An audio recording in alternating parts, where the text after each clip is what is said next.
ഗസയിൽ നിന്ന് ഇന്നും പ്രതീക്ഷയുടെ, പ്രത്യാശയുടെ, ആശ്വാസത്തിൻ്റെ നേരിയ കണങ്ങൾ പോലും ഇന്നും കാണാൻ കഴിയുന്നില്ല എന്നുള്ളതാണ്.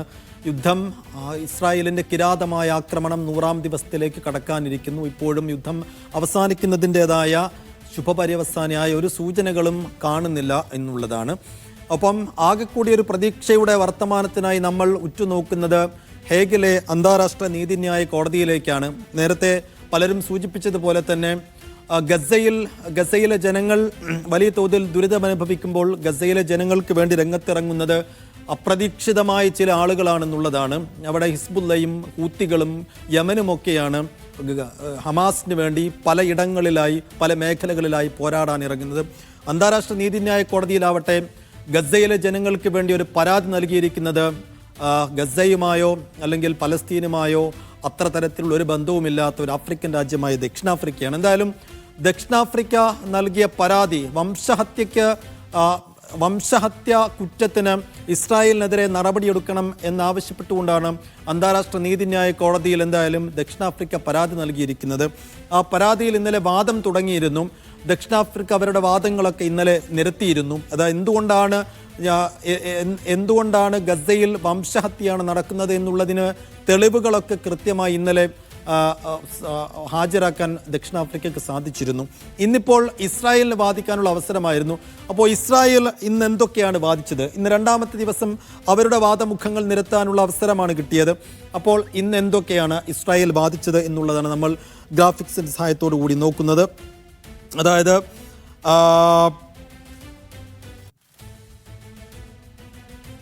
ഇസ്രായേൽ വിദേശകാര്യ മന്ത്രാലയത്തിലെ നിയമവിദഗ്ധൻ ടാൽ ബെക്കറാണ് ഇസ്രായേലിന് വേണ്ടി വാദിക്കാൻ ആദ്യം തയ്യാറായത് എന്നുള്ളത്, ഹാജരായത്. അദ്ദേഹത്തിൻ്റെ വാദമുഖങ്ങളിലേക്കാണ് നമ്മൾ വരുന്നത്. ദക്ഷിണാഫ്രിക്കയുടേത് കെട്ടിച്ചമച്ച കഥയാണെന്നുള്ളതാണ് ടാൽ ബെക്കർ ആദ്യമായി വാദിച്ചത്. അതായത് ഇന്നലെ വാദമുഖത്തിൻ്റെ ആദ്യ ദിവസത്തിൽ ദക്ഷിണാഫ്രിക്ക നിരത്തിയ വാദമുഖങ്ങളെല്ലാം കെട്ടിച്ചമച്ച കഥകളാണ്. കാപ്പട്യം മാത്രമാണ് ദക്ഷിണാഫ്രിക്കയുടെ ഭാഗത്തു നിന്നും ഉണ്ടായതെന്നുള്ളതാണ് ആദ്യമായി ടാൽ ബെക്കർ വാദിച്ചത്. യഥാർത്ഥ വംശഹത്യ നടന്നത് ഇസ്രായേലിനെതിരെയാണെന്നുള്ളതാണ് ടാൽ ബെക്കർ മുന്നോട്ട് വെച്ച കാര്യം. അതായത് ദക്ഷിണാഫ്രിക്ക ഉന്നയിച്ചത് പലസ്തീനിൽ നടക്കുന്നത് വംശഹത്യയാണ്. അതിന് ഉപോത്ബലകമായ തെളിവുകളൊക്കെ നിരത്താൻ ദക്ഷിണാഫ്രിക്കയ്ക്ക് ഇന്നലെ സാധിച്ചിരുന്നു. എന്നാൽ ഇന്ന് ടാൽ ബെക്കർ ഇസ്രായേലിന് വേണ്ടി വാദിച്ചത് എന്നാൽ വംശഹത്യ നടക്കുന്നത് തിരിച്ചാണ്. അതായത് ഇസ്രായേലിനെതിരെയാണ് വംശഹത്യ നടക്കുന്നത്. വംശഹത്യ പദ്ധതി നടപ്പാക്കുന്നതാകട്ടെ ഹമാസ് ആണെന്നുള്ളതാണ്. ഇന്നലെ ഗസയിൽ വംശഹത്യ ആണ് നടക്കുന്നതെന്നുള്ളതിന് ഏറ്റവും പ്രധാനപ്പെട്ട ഒരു തെളിവായി ദക്ഷിണാഫ്രിക്ക മുന്നോട്ട് വെച്ചിരുന്നത് നെതന്യാഹുവിൻ്റെ, അതായത് ഇസ്രായേൽ പ്രധാനമന്ത്രി നെതന്യാഹു സൈനികർക്കെടുക്കുന്ന ക്ലാസുകളും അവർക്ക് നൽകുന്ന നിർദ്ദേശങ്ങളും ഒക്കെയായിരുന്നു. അതിനുള്ള മറുപടി എന്നോണമാണ് ഹമാസ് ആണ് വംശഹത്യ പദ്ധതി അവിടെ നടപ്പാക്കുന്നതെന്നുള്ളതാണ്. ഹമാസിനെതിരായ ആക്രമണം സ്വയം പ്രതിരോധമാണ്. എന്ന് വെച്ചാൽ ഹമാസ് ഇസ്രായേലിലേക്ക് നടത്തിയ ഒക്ടോബർ 7 നടത്തിയ ആക്രമണം, ആ ആക്രമണത്തെ തുടർന്നുള്ള സ്വയം പ്രതിരോധം, ആ ആക്രമണം ഇസ്രായേലിനുണ്ടാക്കിയ നാശനഷ്ടങ്ങൾ സ്വാഭാവികമായും ഞങ്ങൾക്ക് തിരിച്ചടിക്കാനുള്ള റൈറ്റുണ്ട്. ആ റൈറ്റിൻ്റെ ഭാഗമായുള്ള സ്വയം പ്രതിരോധമാണ് ഇപ്പോൾ സെൽഫ് ഡിഫൻസിൻ്റെ ഭാഗമായിട്ടുള്ള ആക്രമണമാണ് നടന്നുകൊണ്ടിരിക്കുന്നുള്ളതാണ് ടാൽ ബെക്കർ പ്രധാനമായും വാദിച്ചത്. ബന്ദികളുടെ ചിത്രങ്ങൾ ഇന്ന് ടാൽ ബെക്കർ ഇസ്രായേലിന് വേണ്ടി അവിടെ കാണിക്കുകയും ചെയ്തു. റൈറ്റ്, അതായത് ഇപ്പോഴും ഹമാസിന്റെ പക്കലുള്ള ബന്ദികളുടെ ചിത്രങ്ങളാണ് കാണിച്ചത്.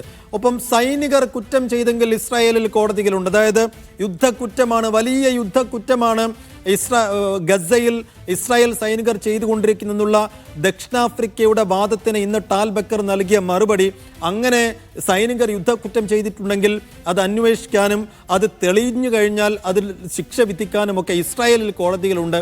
അതിന് അന്താരാഷ്ട്ര നീതിന്യായ കോടതി വേണ്ട എന്നുള്ളതാണ് ഇസ്രായേൽ എടുത്ത നിലപാട്. നെതന്യാഹുവിൻ്റെ പ്രസ്താവനയിലും വിചിത്രമായ ന്യായമാണ്. എന്നുവെച്ചാൽ നെതന്യാഹു സൈനികർക്ക് ഇത് വംശഹത്യ പദ്ധതി നടപ്പാക്കണം, അതായത് അവിടുത്തെ ആളുകളെയും അവിടുത്തെ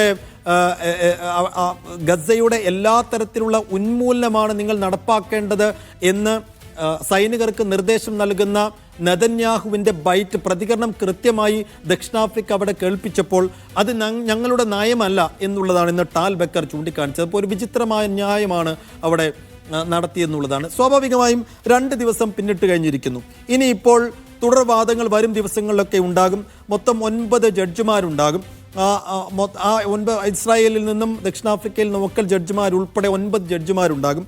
ആ ജഡ്ജിമാർ ഈ കാര്യങ്ങളെല്ലാം പരിശോധിച്ച്, തെളിവുകളെല്ലാം പരിശോധിച്ച് ഇതിലൊരു അന്തിമ തീർപ്പുണ്ടാക്കിയാൽ തന്നെ എന്ന് വിധി ഉണ്ടാകും, വിധി എന്താകും, ഈ വിധിയിൽ എത്ര കണ്ട് പ്രതീക്ഷ അർപ്പിക്കേണ്ടതുണ്ട് ആഗോള ജനത, ഗസ എന്നുള്ളതാണ് ഏറ്റവും പ്രധാനപ്പെട്ട ചോദ്യം. അതിലേക്കാണ് ഇനി വരുന്നത്.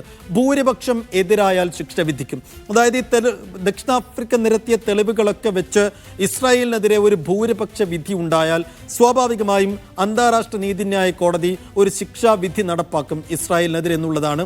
ആ ശിക്ഷാവിധി അനുസരിക്കാൻ ഇസ്രായേൽ ബാധ്യസ്ഥരാണ്.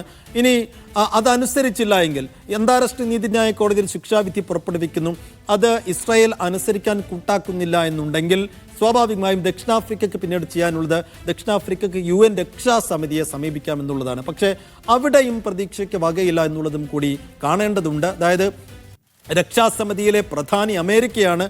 അമേരിക്കയ്ക്ക് അവിടെ വീറ്റോ പവറുണ്ട്. ആ വീറ്റോ അധികാരം ഉപയോഗിച്ച് സ്വാഭാവികമായും അങ്ങനെ അതായത് ഇത് അനുസരിക്കാൻ ഇസ്രായേൽ തയ്യാറാകുന്നില്ല എന്ന് കാട്ടി ദക്ഷിണാഫ്രിക്ക രക്ഷാസമിതിയിലെത്തിയാൽ ദക്ഷിണാഫ്രിക്കയുടെ ആവശ്യം വീറ്റോ പവർ ഉപയോഗിച്ച് അമേരിക്ക തള്ളും. അത് ഉറപ്പാണ്. ഇപ്പോഴത്തെ രാഷ്ട്രീയ സാഹചര്യം അനുസരിച്ച് അങ്ങനെ സംഭവിക്കും എന്നുള്ളൊരു സ്വാഭാവിക ധാരണ നമുക്കുണ്ടല്ലോ. അതനുസരിച്ച് ദക്ഷിണാഫ്രിക്ക ഇനി രക്ഷാസമിതിയിൽ പോയാലും ഒരു രക്ഷയുമില്ല എന്നുള്ളതും കൂടി കൂട്ടി വായിക്കണം. ശിക്ഷിക്കപ്പെടാനുള്ള സാധ്യത വളരെ കുറവാണ്. എന്നുവെച്ചാൽ ഭൂരിപക്ഷ ജഡ്ജ് പാനലിലെ ഭൂരിപക്ഷം ഇസ്രായേലിനെതിരെ ഒരു വിധി പുറപ്പെടുവിച്ചാലും ഒരു ശിക്ഷ അത് പുറപ്പെടുവിച്ച് കഴിഞ്ഞാൽ തന്നെയും ശിക്ഷ നടപ്പാക്കാനുള്ള സാധ്യത വളരെ കുറവാണെന്നുള്ളതാണ് ഈ ഘട്ടത്തിൽ പറയാനുള്ളത്. അതായത് ഒപ്പം തന്നെ അന്തിമ വിധിക്ക് ഇപ്പോൾ 2 ദിവസത്തെ വാദമേ കഴിഞ്ഞുള്ളൂ. അന്തിമ വിധി പുറത്തു വരാൻ ഇനിയും വർഷങ്ങളെടുക്കുമെന്നുള്ള കാര്യം കൂടി എടുത്തു പറയേണ്ട കാര്യമാണ്. എന്തായാലും ഇതാണിപ്പോൾ ഹേഗിൽ നടന്നുകൊണ്ടിരിക്കുന്നത്. 2 ദിവസത്തെ വാദം കഴിയുന്നു. ഇന്നലെ ദക്ഷിണാഫ്രിക്കയുടെ വാദം നടക്കുന്നു. അതിന് ഇന്ന് ഇസ്രായേൽ മറുപടി നൽകുന്നു. പക്ഷേ ഈ വാദം ഈ 2 ദിവസം കൊണ്ട് തീരുന്നില്ല. ഇനിയും നിരന്തരമായ വാദങ്ങൾ ഉണ്ടാകും, ദിവസങ്ങൾ നീളും, ഒരുപക്ഷെ വർഷങ്ങൾ നീളും. അതൊക്കെ കഴിഞ്ഞ് ഇസ്രായേലിനെതിരെ ഒരു വിധി പുറപ്പെടുവിച്ചാൽ തന്നെയും അത് നടപ്പാകാനുള്ള സാധ്യതയുമില്ല. അതുകൊണ്ട് ഹേഗിൽ നിന്ന് വലിയ പ്രതീക്ഷയും വലിയ ആശ്വാസ വാർത്തയ്ക്കൊന്നും ആരും കാത്തു നിൽക്കേണ്ടതില്ല എന്നുള്ള ഒരു കാര്യം കൂടി പറഞ്ഞു വെക്കാനാണ് ഈ സമയം കഴിയുന്നത്. അത് അക്കാര്യം ആഗോള സമൂഹത്തിനും അക്കാര്യത്തിൽ ഒരു ധാരണയുണ്ട് എന്നുള്ള തരത്തിൽ ഇന്ന് ഗസയിൽ നിന്നൊക്കെയുള്ള പല ആളുകളുടെ പ്രതികരണം വന്ന ഒരു ദിവസവും കൂടിയാണ്. എന്തായാലും അതാണിപ്പോൾ ഹേഗിൽ നടന്നുകൊണ്ടിരിക്കുന്നത്. ഗസയിൽ ഈ സമയവും ഇസ്രായേലിൻ്റെ കിരാതമായ ആക്രമണം തുറന്നുകൊണ്ടിരിക്കുന്ന സാഹചര്യം കൂടിയാണ്. ന്യൂസ് ടേക്ക് 1 ഇന്നത്തെ സമയം ഇവിടെ പൂർണ്ണമാവുകയാണ്.